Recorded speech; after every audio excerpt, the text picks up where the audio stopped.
about mood reading. For better or for worse, I am a classic mood reader. What does that mean? It basically means that I choose to read books, or I can enjoy books based on the type of mood that I'm in at the time. Honestly, a lot of the times I will start a book, maybe get a couple pages in, maybe I get a couple chapters in, and I realize that I'm just not in the mood to read this book. And it could be a book that I know I could enjoy. It has all of the elements that I love in it. It has the story that I love. I've heard many people talk about it and how much they love it. On all accounts, I should love this book, but if I am not in the mood to read it, it's going to feel like a chore and I'm not going to have a good time. So I am known to pause reading a book until that particular mood strikes me, just because I want to give the book the absolute best chance that I possibly can. Another way that this manifests for me is reading books during a particular season. If there are books that feel really cozy, or maybe they take place at a school or during the fall, I tend to want to read those and save those for autumn months like September, October, November. If there are books that take place around Christmas, I am just naturally not going to enjoy it as much if I don't read that book around Christmas. If I'm trying to read a Christmas book in the summer, it's not going to be fun for me. I gravitate towards a lot of happy, romance, easy beach read books during the summer just because that's the type of mood that I'm in. And that is totally a personal thing for me as a reader. I know a lot of other people experience mood reading the same way that I do, but on the flip side of that, there are people out there that just have a TBR and have to just go through it one by one. It doesn't matter what type of mood they're in. Their reading experience isn't necessarily affected by their mood, and that's great. There's just many different ways that people can read a book and enjoy a book. But if you happen to be a mood reader like me, today I've compiled 10 books that you can read based on whatever mood you are in. As I was trying to make this list, I was getting so jumbled and discombobulated because I keep all of my ideas and random serial killer scribblings in my notes app on my phone, and it was very hard to try to list out all of the different moods that I was going to talk about, what books they pertain to. In the same note, there's tons of other video ideas that I haven't gotten to, totally random notes in there that I honestly don't remember writing. It was a disorganized mess, and this kind of pushed me over the edge of trying to figure out a new system for myself and for this channel of staying a little bit more organized. So because of that, I did really quickly want to talk about Skillshare. I've talked about them before, but I just think that they are an amazing resource for creators and anybody in general if you're looking to pick up a new skill or get better at something in your life. For me, this time it was organization, specifically digitally and for this YouTube channel. Skillshare is the largest online learning community for creatives with thousands of classes in so many different categories, ranging from beginner level to advanced level, and they're all taught by people who are masters in their field. I ended up taking the class Notion for YouTube Creators, Easily Manage Your Creative Projects by Asante Bean. She kind of walks you through how to use Notion, organize yourself within Notion, specifically as it relates to YouTube creators, which is amazing because that's such a niche area and something that I am still learning. I've only been on YouTube for a year, so this course has really helped me within this specific context. It's also part of something called a learning path on Skillshare called Grow Your First YouTube Channel. They have so many classes here that walk you through the initial setup of your channel, finding your ideal audience, and creating high quality clickable content. It's very cool to see everything that they offer in this learning path. I highly recommend going to check out Skillshare and looking at all the learning paths they have available, specifically if you're a YouTube creator like me that's hoping to get a little bit better and more organized in the next year. Skillshare was also kind enough to give me a special offer to give you guys today. So the first 500 people to click the link in my description will get a 1-month free trial of Skillshare. I highly recommend taking advantage of this offer, getting a month of Skillshare, and trying out all the amazing classes and resources that they have to offer. And once again, thank you so much to Skillshare for sponsoring this part of the video. All right, so let's jump into our mood-based reading recommendations. So the first one I have is if you are in the mood to laugh, I think you should read Project Hail Mary by Andy Weir. This book is actually a very intense subject matter. It follows our main character, Ryland Grace, as he is literally trying to save the world. He is stuck up in space by himself, researching this alien substance that is currently eating the Earth's sun and will kill everybody unless we find a way to stop it. That is a wild plot premise. It sounds like it should be really scary and intense, but the way that Andy Weir writes this book is extremely lighthearted, and that juxtaposition between the writing style and the actual subject matter was so interesting to me. He's kind of known for doing that. All of his books kind of follow a pretty intense plot line, but he's just really comedic in the way that he presents it. This book made me laugh laugh out loud multiple times. Ryland himself is an absolute hoot. Like I said, he's alone up in space trying to figure out how to save the world. There's so much pressure on his shoulders. He's been through so many traumatic events, but the way that he kind of emotes is just so adorable and cute. For one thing, something that I loved about this character is that he is very sweet with his words. He never curses, even in the most crazy, scary, stressful situations. He'll just say something like, "Oh, dang nabbit," or "Holy cow, that was tough." And you're like, if there was any situation for you to use a stronger word right now, this would be totally justifiable, but he never does. And so as the reader, you may be experiencing these very stressful emotions and your main character just says something like, "Well, that could have gone better." And it just kind of takes you out of this really tensed up emotional place and gives you a little injection of humor that is so fun to me. I laughed out loud many, many times. I think if you are in the mood to laugh or read something a little bit more lighthearted and different, this would be a great book for you to pick up. The next recommendation I have is if you are in the mood for something feel good. So this is different to me than wanting to laugh. Feel good is just an easy read, a warm-hearted read, something sweet and light and simple. So the feel good book I'd like to recommend to you is actually a book of short stories written by Tom Hanks. Yes, the actor Tom Hanks. It's called Uncommon Type, and it's just a bunch of short stories that he's written,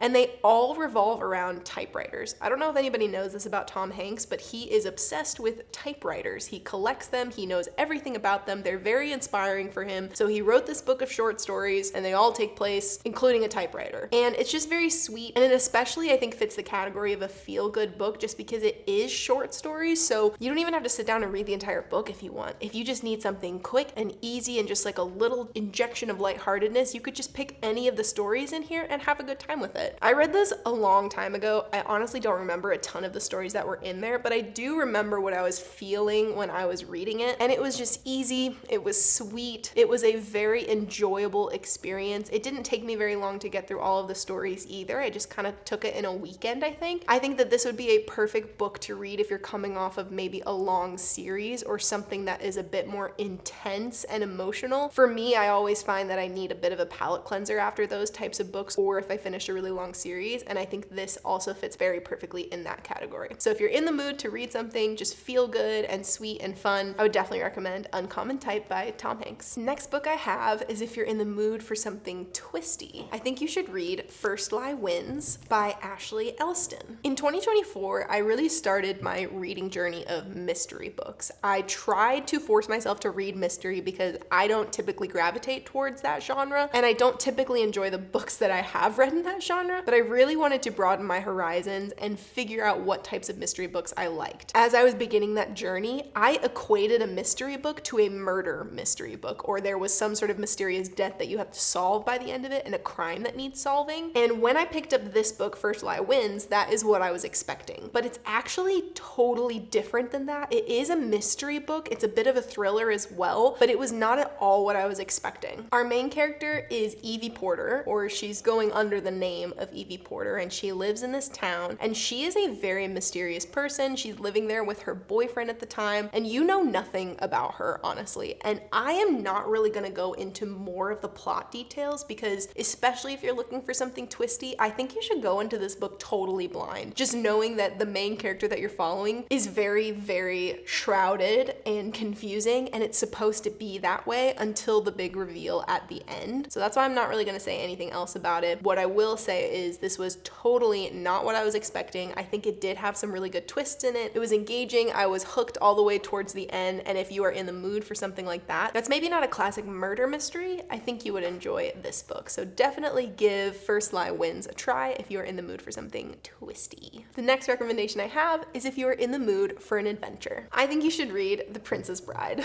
I've recommended this book a couple times in a couple other videos, but Princess Bride is such a fun read. I grew up watching the movie. It's actually my favorite movie of all time, and I didn't even realize it was an actual book until a lot later in my life. And I wish that I had known earlier because I think this would be a book that I would read all throughout my childhood, and I still continue to read it in my adulthood. This follows the classic story of the movie. If you have seen it or you know anything about it, it's pretty close to the movie, I would say. There is a lot more content that you're able to get through in this book. There's so much humor. This is another one where I was absolutely laughing out loud. So if you are in the mood to laugh and adventure, this would kind of fit both of those moods. But mostly this just feels like a classic fantastical adventure. You are following beloved characters through a magical world, and there's so much fun in it. It's pretty lighthearted as well, but there's just the classic struggle between good versus evil, and you are experiencing faraway lands, you are experiencing pirates and princesses and giants, and it's just so much fun. I love it so much. So if you are in the mood for an adventure, I highly recommend you read The Princess Bride. My next recommendation is if you are in the mood for some drama. I think you should read The Seven Husbands of Evelyn Hugo. The name alone is enough to put it in this category. We are following the timeline of one of our main characters, Evelyn. Our other main character is a journalist who is meeting with Evelyn a lot later in her life and getting her entire story. Evelyn was an old Hollywood actress, and she was married to 7 different men.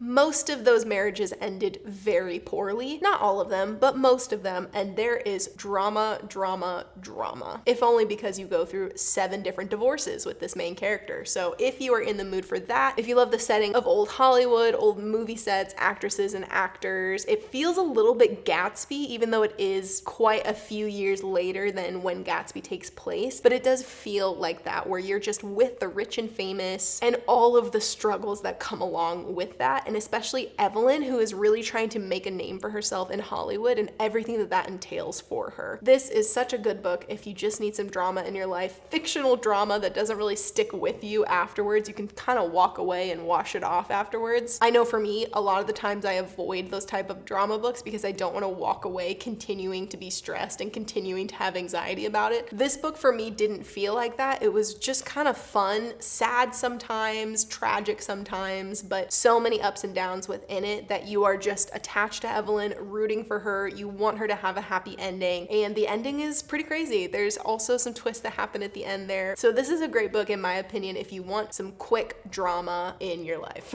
which I know sometimes that happens for all of us. Moving on to our next recommendation, which is a book you should read if you are in the mood for something cozy. Now, I have a couple videos on this channel that talk about my favorite cozy books because I love cozy books. I love cozy reading, and this is definitely one that I think is a great pick if you want something cozy. It's Half a Soul by Olivia Atwater. It is a cozy fantasy book. I think this is the first official cozy fantasy book that I ever read, and it definitely lives up to the name in my opinion. This follows our main character Theodora, who had half of her soul stolen from her by this scary fairy creature when she was a child, and now we are with her as she is in her late teens, early 20s in London society in kind of the Regency era. But because she only has half a soul, she responds very differently to situations that are happening around her. She doesn't emote the same way. She doesn't really get very angry, but it also kind of manifests where she doesn't have a filter at all. So especially in London society in this Regency era, women are supposed to be very demure, very quiet, very hidden, and not supposed to draw a ton of attention to themselves. But Theodora over here has literally no filter. So she says whatever she wants to say. She responds to things however she wants to respond to them. She doesn't really have the social awareness of knowing how to act in these social situations, which is a very fun time. I think it's cozy because the stakes are low, there's a sweet romance, and the entire environment is just a nice, cozy read, and our main character is really fun to follow. It's definitely unique, her having literally half of a soul, but it's very, very fun. It's quite short, it's under 300 pages, you can get through it really fast, and I think that it really encapsulates the vibes of a cozy fantasy novel. So if you're in the mood for something like that, I definitely would recommend reading Half a Soul. The next book I have is one that you should read if you're in the mood to cry. And yes, sometimes we're in the mood to cry. And if that's the case, I think you should read Extremely Loud and Incredibly Close by Jonathan Safran Foer. One of my favorite books of all time. Potentially, I would say this is my favorite book of all time, but it follows our main character who's a young boy named Oscar. I think he's about 9 in this book, and his mother and Oscar and his grandmother all live in Manhattan in New York City. When we meet him, we learn that his father has recently died, and he was really, really close with his father. They would play all of these games, all of these puzzles together. They would go on these scavenger hunts across the city, and Oscar's having a very difficult time dealing with his dad's death. And we follow Oscar along as actually he learns his father has left one more scavenger hunt for him that he's recently discovered. So the way that they would play these games is his father would walk around New York City and he would leave little clues for Oscar to find across the entire city. And Oscar realizes that his dad has left one more for him to do, and so the book, you follow him along on this journey as he is meeting new people, as he is finding little traces of his father all across the city, and kind of grieving through his death in that moment. I think that it's written really well because it's always difficult to capture the essence of a child as your main character, especially one that is going through something really difficult. But I personally think that Jonathan Safran Foer wrote a child going through grief in a very realistic way. I think it was just done very tactically, very, very respectfully. And the end of this book, the way that it ends, there's a lot of mystery around his father's death. You don't really realize what happens to his father until the very, very end of the book. And at that point, there's just no way you're not crying about it. So I definitely recommend you read this one if you're in the mood to just get some tears out there, because it's healthy and it's good for you, and sometimes you just need a little push to get there. And after you're done crying over Extremely Loud and Incredibly Close, you're probably going to be in the mood for a vacation, in which case I would highly recommend you read Beach Read by Emily Henry. The name should be enough to convince you here. If you need something lighthearted, you need something to read on the beach or on vacation, you need a good romance in there with great characters that still has a lot of depth to the story, I would highly recommend this book. This follows our two main characters, January and Augustus, and they are each at their own little lake houses in Michigan. They happen to be neighbors in this small lake town, and they're both kind of rival authors. They don't love each other that much. January writes romance novels, and Augustus writes more literary fiction, that kind of hard-hitting, research-based writing that sells the big numbers. So they decide to do a swap where Augustus has to write a romance novel and January has to write an intense literary fiction novel, and whoever gets their book published first kind of wins this bet. And the loser has to give an endorsement for the other person's book. So there's a rivalry going on, there's a challenge, there's a game that's being played, and these two characters that don't really like each other that much slowly start to fall in love in this beautiful beach town setting. One of the things that I love about this book, though, is that it does really feel like it goes deeper than just your typical surface level romance novel. There's some difficult situation that these characters are going through. There's a lot of emotional things that are happening during this book that I think is dealt with really well. You still get the happy, romantic, beachy feelings throughout the entire book, but you also get these really deep characters and side characters that have a lot going on in their life. And it just kind of all comes together to create a very well-rounded book, in my opinion. This is the first Emily Henry book that I ever read, and it is still one of my absolute favorites that she has written. So I would highly recommend this if you want a romance, if you feel like you need a vacation, if you just want all of the beachy vibes, but also something that has a little bit more depth to it as well. This is a great choice. And swinging right back around from happy vacation vibes, the next book is something you could read if you are actually in the mood for something a bit dark. I would recommend If We Were Villains by M.L. Rio. This, I think, is a very classic dark academia book. I have heard it compared to The Secret History by Donna Tartt a lot, and that is definitely one that I want to read this year. But if you've already read that and you're looking for something similar, or if you haven't read either of them and you just don't even know where to start, you just want something kind of dark and a little bit spooky, I would definitely recommend If We Were Villains. I actually picked this up because of a blind book date. I didn't know that this is the book that I was getting. It comes wrapped up with just maybe like a one-line sentence that describes what type of book it is, and that's supposed to help you not judge a book by its cover, which I think is such a genius idea, and I love it, speaking as somebody that often judges books by their covers. But this ended up being so fun because I don't think I ever would have picked up this book on my own if I knew what it was or if I just saw it on a shelf somewhere. If We Were Villains follows a group of friends that are at a very prestigious college in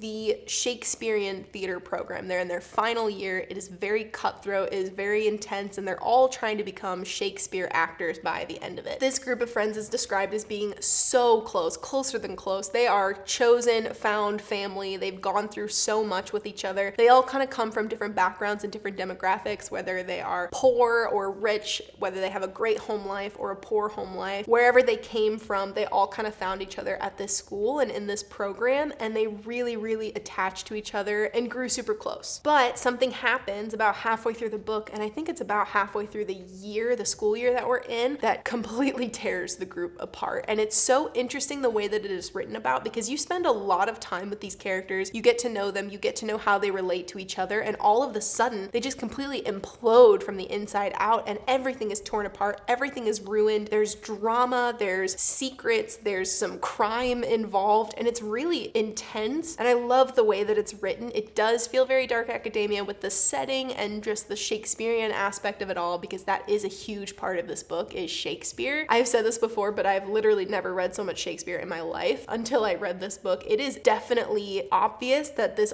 author has researched a lot about Shakespeare, or maybe they have a previous research history or studied Shakespeare. I'm not even sure, but it definitely shows in this book, which is very fun. And I think this is just an incredible character study on what happens to people when tragedy strikes, and how do you now relate to your friendships, and how can you remain close or forgive each other in these crazy moments of life happening. And I just thought it was done really well. It definitely is kind of spooky. It's a little bit dark. There's some intense things that happen. If you're a little bit worried about some of the stuff that might go on, you could look at the trigger warnings. I think that's always a good idea to just have a pre-existing knowledge of what content warnings could be in a book before you go into it. But personally, I thought it was very, very fun, very interesting, and definitely gives that total dark academia, dark in general vibe that is very fun to read. If you are in the mood for it now, definitely feel free to read it. But if you can wait, I would highly recommend saving this book to read during the fall this year, because I think that that would just totally, completely sum up the vibes of autumn, cozy, spooky, autumnal. This is definitely perfect for that period of time when I am typically in the mood to read something like that. If We Were Villains is a great one for that. And lastly, my final recommendation is a book to read if you're in the mood for more of a classic. I haven't read a ton of classics. I think I've read the ones that they sort of require you to read in school, but there are a couple classic-ish ones. Maybe they're not technically considered a classic, but they're written sort of in that time period or by a classic author. And so the one I'm gonna recommend is by Mark Twain. It's called A Connecticut Yankee in King Arthur's Court. And as you can see from the cover, I got it at Walmart for $1, and this is not a sticker that comes off. This is just printed right on the cover, and it's very annoying to me, but whatever, it is what it is. I'm trying to see when this book was published, but it literally doesn't have a page that talks about the publishing or the copyright. It just jumps straight into the chapters and the prologue, and then it jumps straight into the story, and there's nothing at the end as well. I need to Google this. When was A Connecticut Yankee written? So A Connecticut Yankee in King Arthur's Court was written between 1885 and 1889, and it was published in 1889. So that's quite a long time ago. This is basically a satirical novel that tells the story of our main character, Hank. He's like a mechanic, I think. And one day he just randomly wakes up in King Arthur's court. This is kind of a what if somebody from the present tense, in this case, the 1880s, woke up in the 16th century and then started to modernize Camelot and King Arthur's court way before its time. And so this guy comes here and he's a Yankee. He's a full-on northerner. He loves baseball. He loves chewing gum, and he's like trying to teach these Knights of the Round Table how to play baseball. It's very funny. It's very classic Mark Twain. And I think that this book is considered one of the first books about time travel literally ever. I don't know how factual that is, but I've heard that said a lot. I've read that this is kind of the first like time travel book, which is really cool. Also, for all of you 90s Disney kids out there, there's a movie that came out, I think in like 95, called A Kid in King Arthur's Court, that is adapted from this book. So it's very, very similar, but instead of Hank the mechanic, this grown man that wakes up in King Arthur's Court, it's actually this little kid who plays baseball and again loves chewing gum, and he wakes up in King Arthur's Court. And they made a classic Disney movie about that from the 90s that I personally love. I grew up watching it, so I would love to know if anybody else has a similar experience. But this is just a fun one. I don't know if this is considered like a full-on classic, but it is Mark Twain. It is written around that time period, and I think this has flown a bit under the radar. I don't know a lot of other people that have read this book, and I think it's a pretty good stepping stone for Mark Twain fans. Like, we're all kind of required to read Huckleberry Finn and Tom Sawyer in school, but not a lot of other people know what to read of his next. And this one is just lighthearted, it's fun, it's funny, and it's super, super interesting, especially if you're interested in time travel. So if you're in the mood for kind of a classic, but you're not really sure what you want to read, and you want to read something that's maybe a little bit less known to you, I would recommend reading this one. So there you go. Those are 10 books that you can read, whatever you're in the mood for, whatever you're feeling at the time. This should cover a very wide range of emotions and moods for you to dive into. I hope you're able to find something interesting to add to your TBR, something that maybe you've never heard of or wouldn't associate to a particular mood. I hope this was helpful for you. Let me know if you end up reading any of these picks, or if you're like me and can relate to being a mood-based reader. I'd love to have a conversation about it in the comments. As always, thank you so much for joining and watching and hanging out with me on this corner of the internet, and we will see you next time.